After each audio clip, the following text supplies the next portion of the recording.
that turmoil of the day is actually a starting line for a great victory. You haven't seen it yet. You don't even maybe know exactly what it's going to be. But the turmoil that you're facing now may actually be a preparation for a great victory, a launch of success just around the corner in just a little while. There was a man that we've been studying who for one solid chapter agonized over what he thought was going to be his future destruction. A man named Jacob who had for 20 years not seen his brother, and the last time he saw his brother, older brother, vowed to kill him. You say it was his twin brother. It was his twin brother, but Esau was born first. The last thing Jacob heard from Esau was, when Dad's finally dead, I am going to kill him. And so for 20 years, Jacob served in an area far away, 500 miles away from his home, under his uncle Laban. Finally, Jacob left his uncle Laban wealthy with many animals and family and 11 sons. And as he traveled back home, who should he come across but his brother Esau? And he sent some servants ahead just to check up on Esau, to see if maybe things were okay again. And his servants returned saying, Esau's coming to meet you, and he's bringing 400 trained men. That's not good. Or at least for Jacob, it didn't seem good. And so Jacob split up his family, sent them on the other side of the river, and for one entire night, Jacob agonized over what was going to happen the next day when he met his brother. All of us have been in those situations where we know the next day something's coming. Maybe it's a test we didn't prepare for. Maybe it's a health issue that we've got to face. Maybe it's a confrontation with an employee that we've got to deal with.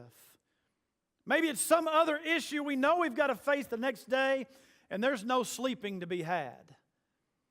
And I've got to ask a question. How many of you would say there were those times where I stayed up almost all night kind of agonizing over what was going to happen the next, or what I anticipated was happening the next day? And you know, actually, when it happened the next day, it actually turned out pretty good. Has that ever happened to any of you? Every single one of you. Some of you just didn't raise your hands.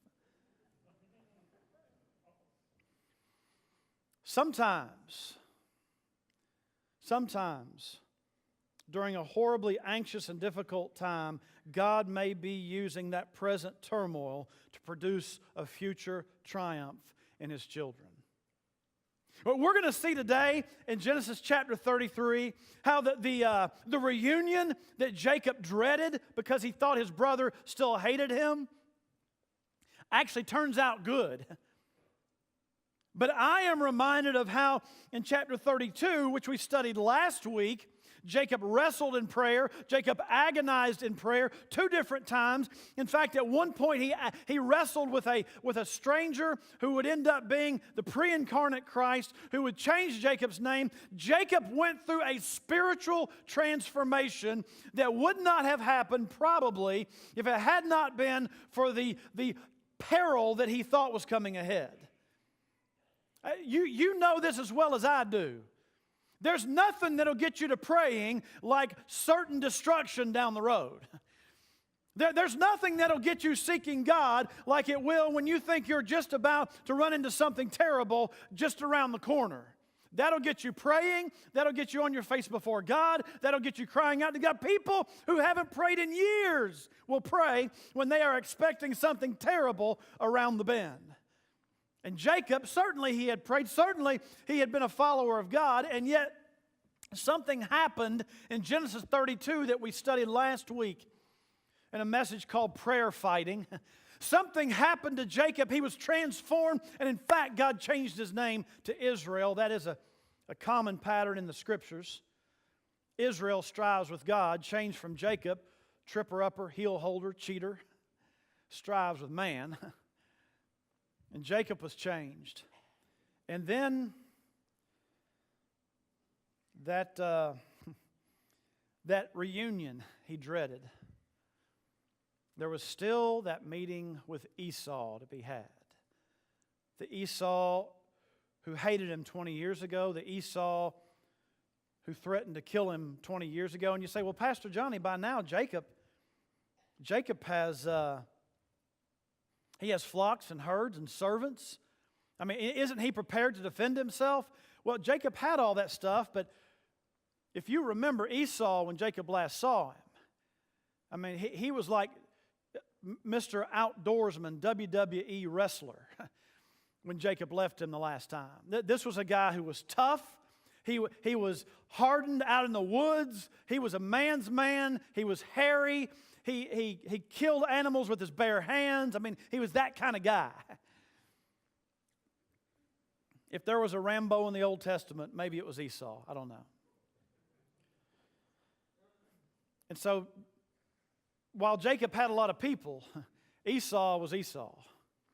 And so Jacob was anticipating this reunion with dread.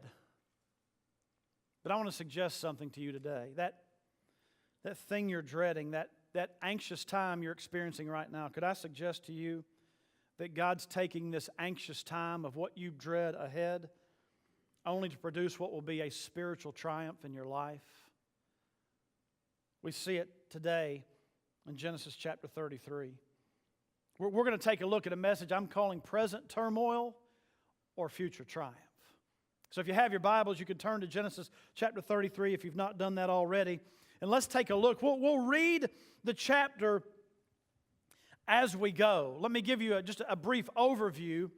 Jacob, as he prepares to meet Esau this time, does one more preparation. He's already prepared by splitting his groups. He's already prepared by sending them across the river. And now he's already prepared he sent waves of gifts onto Esau, if you remember. 3 or 4 different waves of gifts. He wanted to give Esau a lot of presents to open. And now he's about to meet him, and he'll actually set his people up in a certain order, Jacob will. And we're going to see that in just a moment. He'll finally come in contact with Esau. And the way the reunion turns out with Esau was not at all how Jacob had played it out in his mind. And probably Jacob had played out this reunion 1,000 times. Just like the thing you're anticipating, just like the thing you're dreading, you're playing it out in your mind every 4.5 minutes in a different way, or maybe the same way, and you're anticipating with dread this issue coming up. And could I suggest to you that maybe what God's doing in your life is getting you into a greater intimacy with Him, however the event turns out ahead, good, bad, or indifferent. God did a work in Jacob's life as he anticipated the future. But the reunion with Esau just didn't turn out like he thought it would. And we're going to see that in just a few moments. But as we look at it, here's what I want you to consider. And here's what I want you to walk away with today. I want you to walk away with some thoughts about God's potential plans for your near future. That which to you seems like it's going to be a bad thing, and maybe in reality, God is planning to produce a future triumph through what you're facing now. Genesis chapter 33, beginning in verse 1. Now Jacob lifted his eyes and looked, and there Esau was coming. Here it comes. It's like a dog out in the middle of the, you see a dog run out in the middle of the road and a car coming, and you don't want to watch because you're afraid the dog's going to get hit, but those times you can hardly take your eyes away from it. It's just one of those things. It's coming. It's a train wreck. It's coming. Here comes Esau. Jacob's watching him, right? And with him were 400 men. So he, that is Jacob, and now he's seeing him from a distance at this point. Jacob divided the children among Leah, Rachel, and the 2 maidservants. Jacob had 4 ladies who were the mothers of his children. And you'll recall from the get-go, Rachel was his favorite. It's a bad thing. It's not a good thing. It is what it is, right? We're not saying it's right. It's certainly not God's plan, but it's just the way it turned out for Jacob. Laban had a hand in that. Verse 2, and he put the maidservants and their children in front. So the two maidservants of Leah and Rachel, they went out front. I mean, they were going to be the first ones to come in contact with Esau. And then Leah and her children behind, and Rachel and Joseph last. So it's still very clear in Jacob's life who his favorites are. Here's the thing.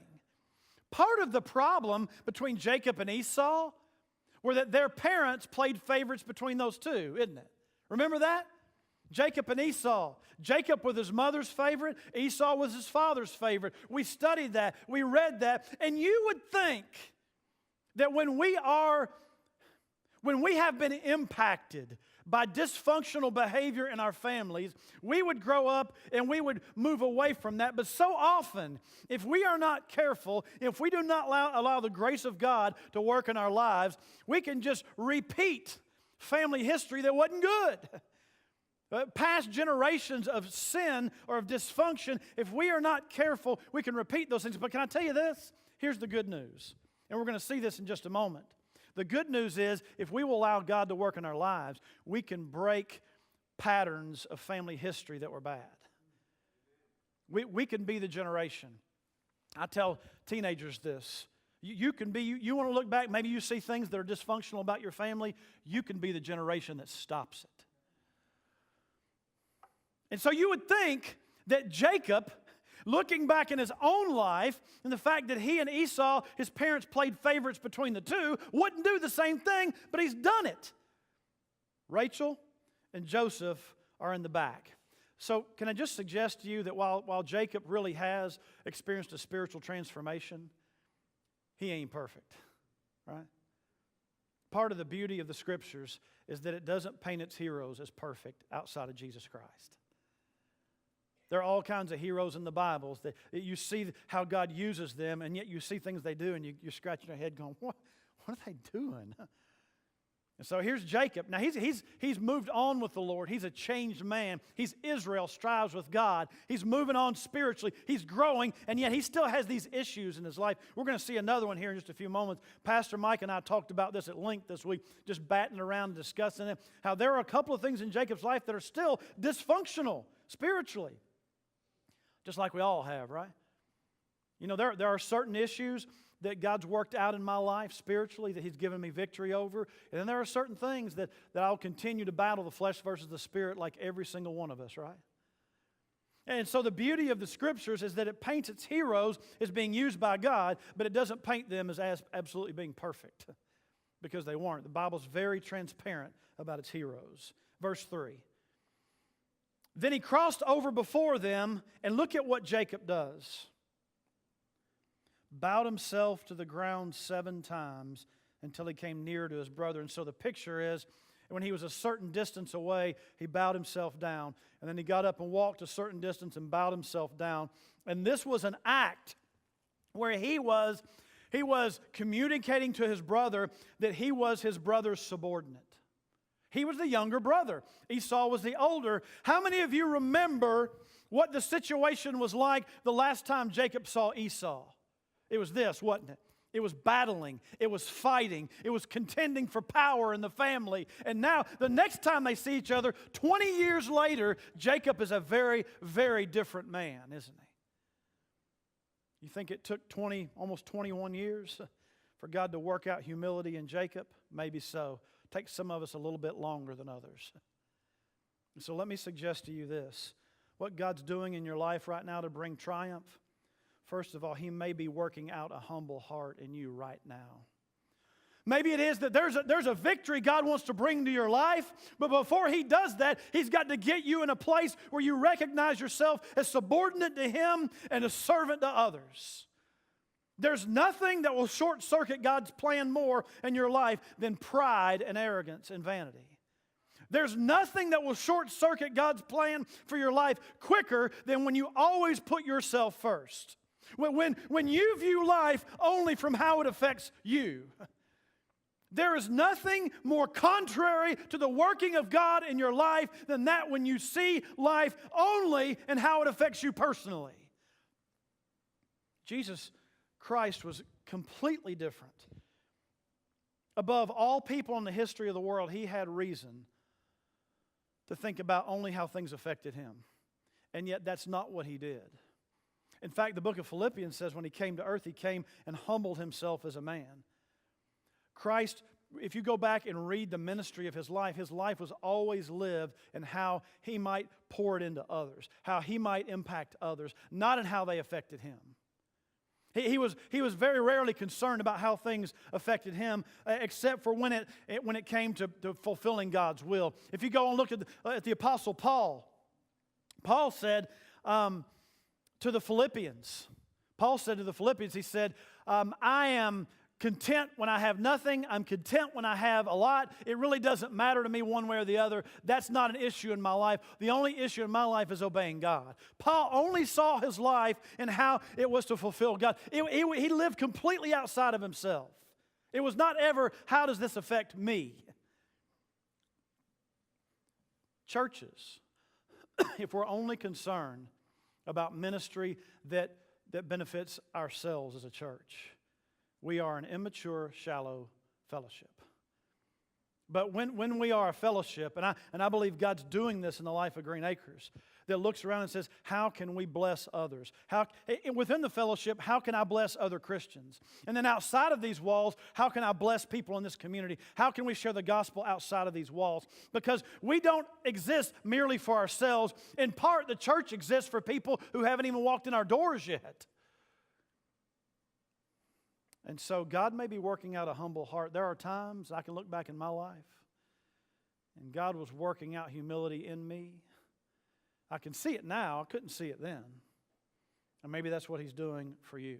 Look at verse 4. The same way, by the way, he did for Jacob. Verse 4. If you thought Jacob was changed from the last time they met, look at verse 4 and tell me whether you think Esau's changed. It's a beautiful picture. But Esau ran to meet him. 20 years they had been separated. 20 years ago, Esau said, I'm going to kill you once Dad's dead. I'm going to destroy you. In verse 4, but Esau ran to meet him and embraced him and fell on his neck and kissed him, and they wept.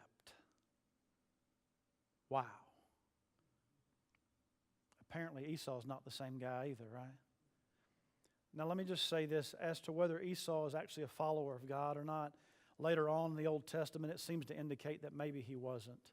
Now whether he was or wasn't, I guess we don't know, but I know this, he was a different Esau than when they had left each other and departed 20 years earlier. Verse 5.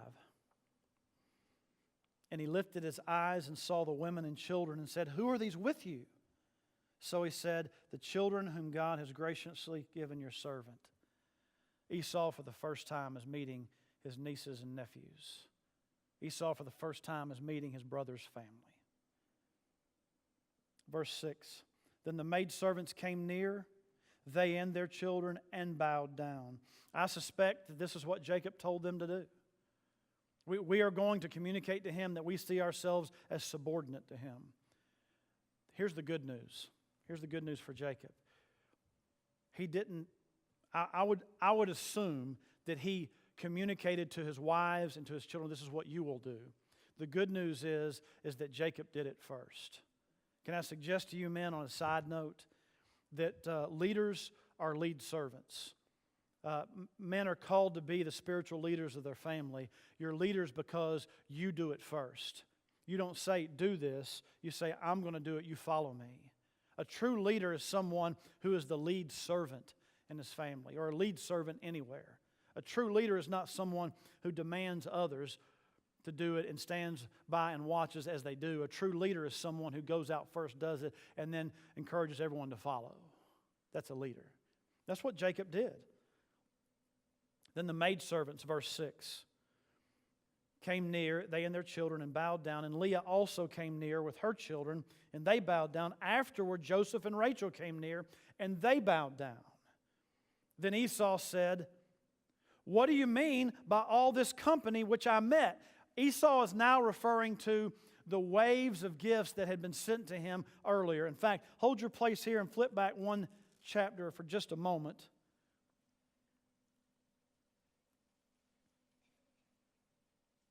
Verse 16 Chapter 32 of Genesis, verse 16. Then he delivered them to the hand of his servants, every drove by itself, and said to his servants, pass over before me and put some distance between successive droves. You see, there are flocks that he's putting together, but he's sending them in waves. Verse 17, and he commanded the first one, saying, when he saw my brother meet you and asks you, saying, to whom do you belong and where are you going? Whose are these in front of you? Then you shall say, they are your servant Jacob's. It is a present sent to my lord Esau, and behold, he also is behind us. Verse 19. So he commanded the second, the third, and all who followed the droves, saying, in this manner you shall speak to Esau when you find him. And also, verse 20, and also say, behold, your servant Jacob is behind us, for he said, I will appease him with the present that goes before me. Afterward I will see his face. Perhaps he will accept me, because at this point, Jacob still thinks Esau wants to kill him. Verse 21, so the present went over before him, but he himself lodged that night in the camp. So go back to chapter 33 and verse 8. Then Esau said, what do you mean by all this company which I met? And he's referring to those waves of flocks that Jacob had sent ahead. Now here's the thing. If the servants had done what they were instructed to do, they would have already told Esau, these are Jacob's flocks, and he's giving them to you as a present. So it's not as if Esau really didn't know whose they were. It's kind of like if someone gives you a present that you just absolutely did not expect, nor did you insist they give you. Maybe you just did a favor for them just because you're a friend, and they give you a present, and you're going, what is this? Now, you know what it is. It's a present they're giving you, but what you really mean is, you didn't have to do this for me. I just did what I did because I wanted to. And so Esau, in a very real sense, is saying, what is all this? Why are you sending all this to me? Verse 8. And he said, that is, Jacob said, these are to find favor in the sight of my Lord. But Esau said, I have enough, my brother. Keep what you have for yourself. Let me pause there for just a moment. Let me explain something. In the ancient Middle East, the giving of gifts was a very important act. Now today, to some degree, we still do these kinds of things. Maybe someone invites us to their house and we bring a dish or some small little gift, or someone gets a new house and they have a housewarming party and we bring them a gift. So we still do that today, but it was a much bigger issue in that time. But let me give you the opposite end of the gift. It was important that when you offered the gift, the receiver received it. Watch this, if Esau received the gift, it was then a statement that Esau was no longer at enmity with Jacob. If Esau received the gift, it was now a statement that, yes, I'm no longer angry with you. So it was important for Jacob to have Esau receive the gift, right? At this point, nothing had happened. Jacob's feeling a little more at ease, but he wasn't certain Esau wasn't going to turn around and smash him, right? So, verse 10, and Jacob said, no, please. If I have now found favor in your sight, then receive my present from my hand, inasmuch as I have seen your face, as though I had seen the face of God, and you were pleased with me. Please take my blessing that is brought to you, because God has dealt graciously with me, and because I have enough. Stop there. Listen, folks, this is not only that Jacob wanted to make sure Esau didn't still hate him, but could it be that Jacob, thinking back in his life, realized the wrong he had really done to Esau? Whatever Esau had done or not done, okay, I got it. Esau despised his birthright. It was a wicked thing. And yet we all know that Jacob worked out some trickery all through their lives. He was all the time pulling one on Esau. And could it have been that Jacob all that long ago thought, you know what, I feel terrible for the way I treated my brother. And while not only do I not want him to destroy me and my family, I also want him to know that I'm sorry. In verse 11, so he urged him, and he, that is Esau, took it. Esau took it. All that time that Jacob thought his brother was about to destroy him in chapter 32 was working up to this point. And can I suggest to you that it was 20 years before Esau and Jacob saw each other, because God was doing a work in both of their hearts? Now, whether Esau became a full-blown believer of God, I don't know. But I'll tell you this, if you look at what's happening here, you know something changed in Esau's heart. And so let me suggest to you that as God's bringing you through turmoil now, preparing you for triumph in the future, He may be working through a healing heart. Yes, He may be working out a humble heart in you to prepare you, and He also may be working through a healing heart. How many of you know that sometimes it just takes time to get to a point of spiritual healing where we can deal with what God has ahead? Sometimes that's longer than we want to wait. Sometimes that's longer than we think should be, and sometimes we think God's working slowly. But can I suggest to you, God works right on time. It might be slow for you, but that's because your timetable's out of whack. You don't even know what you're talking about. God works out perfect timing, and he had worked a healing heart out in Jacob's life to the point where Jacob was no longer trying to deceive his brother. He just was trying to reconcile. And maybe God's doing a work in your heart in that way. Verse 12. Then Esau said, "Let us take our journey, let us go, and I will go before you." Translation: I'm going this way, you follow me. That sounds good. Here's the problem. I want you to hold your place here and back up to Genesis 31 and verse 3. Genesis 31 and verse 3. This is where Jacob first left his uncle Laban's, or was first getting ready to leave Uncle Laban's, right? According to Genesis 31 and verse 3, what were God's instructions to Jacob? Say it real loud. What were God's instructions to Jacob in Genesis 31 and verse 3? Return to the land my father. This is Canaan. This is the promised land. This is that territory, folks. This is what will be Israel. And so God had told Jacob, go back to where your family is, right? By the way, Isaac's still alive. That's where you're supposed to go back. Jet forward to Genesis 33 in the verse we just read. Esau said, "Let us take our journey, let us go, and I will go before you." Verse 13. Let me just say, before we read verse 13, Esau is not going back to the homeland. Esau is going a different direction. He's going down to a place called Seir, and it's south of where they are, which is on the east side of the Jordan River.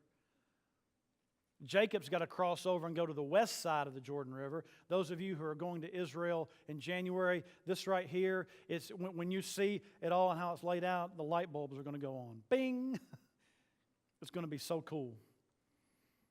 Anyway, look at verse 13. But Jacob said to him, "My Lord knows that the children are weak, and the flocks and herds which are nursing are with me. And if the men should drive them hard one day, all the flock will die." Can I just suggest to you, Jacob was a master herdsman. Jacob had built out of almost nothing an empire of flocks and herds from Laban's. And so Jacob knew what he was talking about. Jacob was an expert rancher, sheep rancher. And so he was saying, look, I've got a lot of young sheep. They're very young. If I drive them that hard, they will die. Not only that, but I've got young children. We just can't travel as fast as you can, Esau. So you go ahead and we'll follow you. Now, this is where it gets weird to me. This is where it gets really weird, because look at what happens next. Verse 14. "Please let my Lord go on ahead before his servant. I will lead on slowly at a pace which the livestock that go before me and the children are able to endure until I come to my Lord in Seir." Jacob says, "I'll meet you in Seir." Problem. When we go back to Genesis 31, that's not where God told Jacob to go, is it? There's nothing wrong with going to Seir. It's not like Sodom or anything. It's just that that's not where God told Jacob to go. How many of you know there are places we can go that in and of themselves aren't bad? It's just that that's not where God told us to go.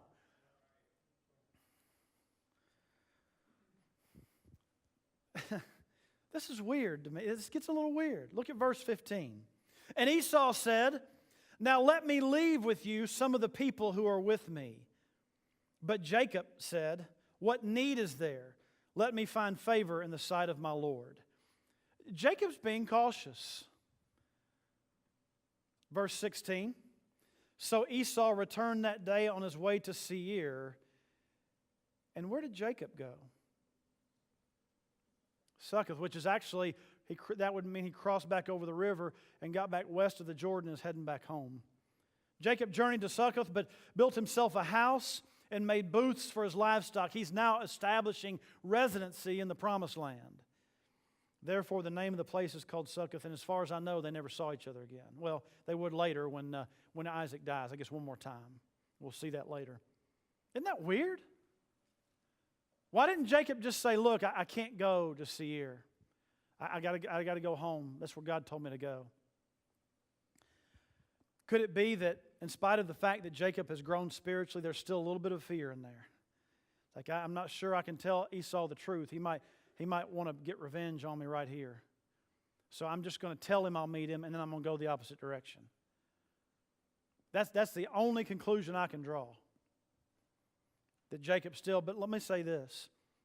What was wrong with Jacob going to Seir? I mean, as far as we know, there's nothing particularly wicked about Seir. There's nothing particularly bad about Seir. Why didn't Jacob just go down there for a while? Anybody know? That's not where God told him to go. Interesting. It's not that where you are is necessarily a bad place. It's just that that's not where God wants you. And can I suggest to you that sometimes when there's someone who's not seeking out God's best, it's not that what they're trying to do is a bad thing. It's just that they're not going the direction God's sending you. You know that person who you're in a relationship with who's a good person, but he or she is not saved? It's not that they're a bad person. It's that they're just not going the same direction as you. You know, that person maybe you want to get in a business deal with, and the business deal itself is a good thing. I mean, it's not a bad thing. It's just that person you're getting in the business deal with is not a believer. And it's not that the deal itself is bad. It's just that you two just aren't going the same place. And how many of you know sometimes you've just got to go a different direction, not because one direction's bad and the other one's good. How many of you know this? About 98% of our lives are lived making decisions between two or three things that aren't necessarily bad. I mean, if somebody came to you tomorrow and said, hey, come with me, let's go rob a bank. Hey, come with me, let's go build a meth lab. I mean, okay, that's pretty obvious what to do. Hey, come with me, I'm going to go murder somebody. Okay, I can figure that one out. Most of our decisions are not like that. Most of our decisions we make are made between two or three things, all of which are good. It's just that they're not all God's. And so, could I suggest to you that God's working in your life to help you get sensitive about making decisions and going places that while it might offend other people who aren't believers, you've got to go where you've got to go because it's just what God told you to do. And so could I suggest to you that in the turmoil, God may be working on a hesitant heart. And all that turmoil God brought Jacob through in chapter 32. Could it be that he was working out in Jacob what would have been a hesitant heart? Could it have been that days before Jacob might have gone on to Seir just because of the pressure, the peer pressure, if you will? Students, listen, there are going to be times where you have to make decisions to go directions that nobody else will understand. And I'm going to tell you something, they don't have to. Neither do you have to make them understand. Stop thinking you have to try to make them understand what you're doing or why you're doing what you're doing. Stop thinking you always have to tell them, well, my parents just won't let me. Maybe you've got to go where you've got to go because you know it's not God's will. Adults, same thing. Maybe you've got a decision you're making about your children and something you want to do with your children. Maybe where to send them to school, maybe what kind of clothes they wear, whatever. And it's very different than friends that you have. And guess what? Those friends don't really understand, and they think maybe you're indicting them because you're making a different decision. And here's something I learned years ago. One day I'll stand before God and give an account for how I've led my family, and I won't stand in front of anybody else. So sometimes God sends us a different direction, not because the other direction's bad and this one's good. It's just that this direction is what God told us to go. Maybe it's a school to attend. Maybe it's a job to take. Maybe God's working in your life through these days of difficulty to eliminate what would be a hesitant heart, a heart that in better times would be hesitant to follow Him because He's bringing you through what He's bringing you through. When you get on the other side, you say, you know what? I have no doubt I'm going to follow God on this. I don't care what anybody else says. And I use my children as an example a lot, but that has been such a working experiment through me through my life. Ellison and I talk about this a lot. When we first had children, it's hard for me to believe. My oldest just turned 21. In fact, Alyssa is up with her today in church with her up at North Star in Kennesaw. And it's hard for me to believe that she's 21 years old. But we think back to when we first had her, and we both look at ourselves and almost laugh at how little we knew about anything about parenting. We knew nothing. And we're shocked that our kids turned out normal because we knew so little, right? We think of things we did, I'm like, oh, Lord, you are so gracious because we were ignorant. I mean, totally. And so, but one thing we have learned, regardless of what anybody else is doing with their children around us, sometimes we have to make decisions that are different than other people decide. And you know what? Even if other people don't like what we're doing, even if other people don't agree, that's okay, because it's not necessarily that the other people are doing something bad and we're doing something good. It's just that maybe this is the direction God's taking us, and so that's where we've got to go. And so the same held true with Jacob. It's not that Seir was bad. It's just that Seir wasn't God's will for Jacob. And so God had worked out a hesitant heart. And granted, Jacob did, I guess, one last time trick his brother Esau. But I don't think he tricked him for the same reason that he had tricked him early in their life. I think he tricked him out of a little bit of an uncertainty about what would happen. He knew he had to do God's will and go on into the promised land. Look at verse 18.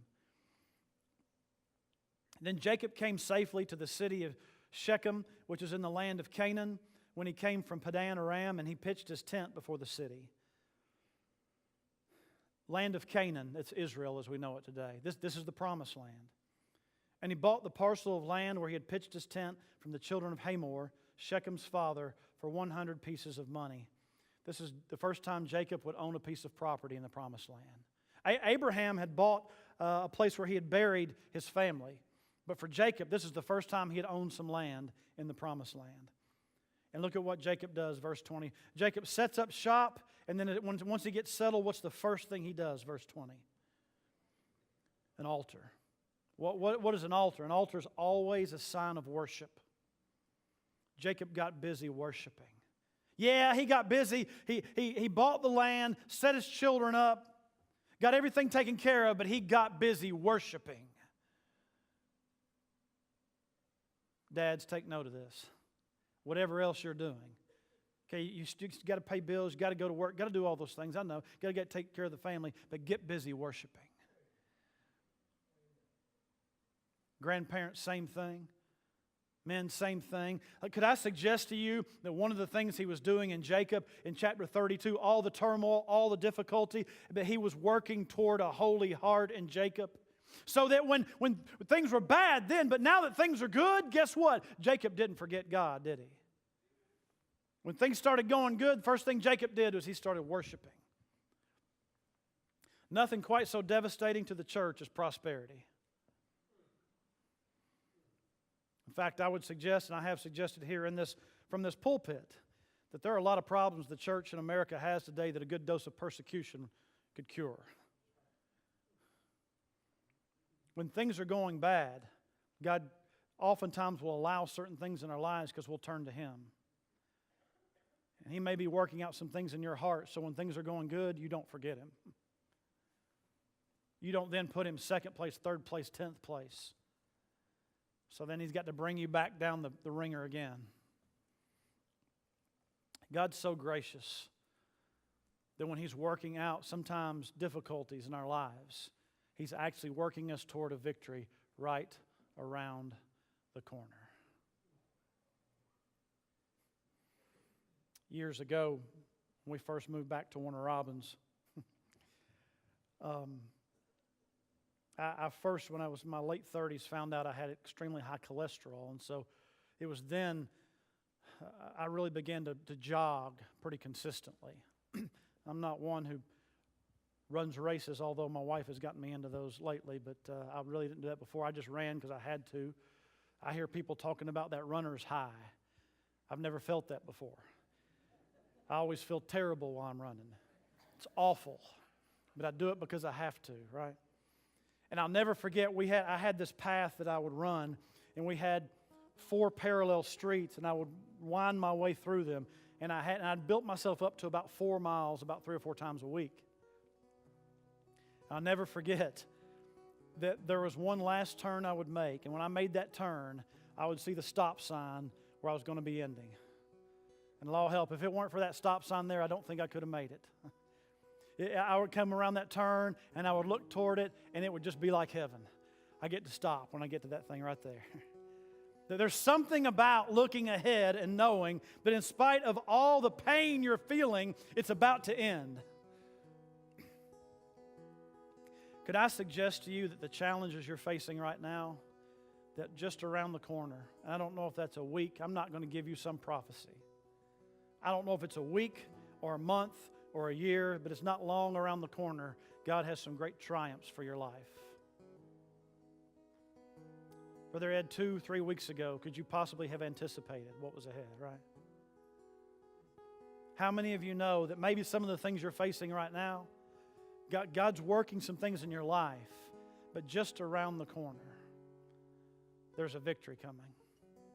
And could I suggest to you that the best way to get to that place, but Pastor Johnny, I don't know when that is, but I can tell you this, if you keep your eyes locked on Jesus, the author and finisher of our faith, He'll keep your head up till you get there. And so this morning, I'm going to suggest to you that in our time of invitation, that maybe it's time for you to come and enter into a relationship with Jesus Christ. Maybe it's time for you to come and say, I need to know how to be saved. I need to know how to know that I'm going to heaven when I die. I need to know how to be born again to even begin that. Could I suggest to you a hardship you're going through right now? If you don't know Christ as your Savior, it's just a hardship. It is. That's just all it is. What will come out of it? Maybe some good things, humanly speaking, but spiritually, nothing. But when you enter into a relationship with God through Jesus Christ, all things work together for good for those who love the Lord. And so God's taking the things that are difficult in your life, and He's working out ultimately something good. But you've got to begin with a relationship with Christ, and maybe that's your step today. So in just a moment, I'm going to invite you to come. Say, Pastor, I'd like to talk with someone about how to give my life to Christ, how to be saved, how to be born again. We'll let you talk with someone. Nobody's going to put any pressure on you, but they will explain to you what it means to be saved. And maybe you'll make that step today. Maybe you'll yield yourself today. I pray you will. Maybe you won't, but at least you'll know. And then Christians, can I suggest to you, there are some of you sitting here today who are thinking about things you're facing right now. The whole time through this message, there's something just swirling around in your mind. A health issue, a job issue, a financial issue, a family issue. And could I suggest, God, that you don't think of it in terms of everybody else. Maybe you're thinking of it in terms of, God, I'm asking you to work out a great thing in my life through this, so I'll glorify you. Maybe you want to come and just get at this altar. Just pour your heart out before the Lord. Lord, I'm weary. I'm a little tired of what I'm facing. It just seems like there's something all the time. But God, I'm asking you to hold my head up because I think you've got something good right around the corner. Maybe you want to come and get before the Lord and pray. I'm going to lead us in prayer, and then I'm going to ask you to stand. And then you can respond. Father, right now in Jesus' name, Lord, help us to obey you. Lord, plus or minus nothing, help us to obey you right now. You stand. As the Lord leads you, you stand.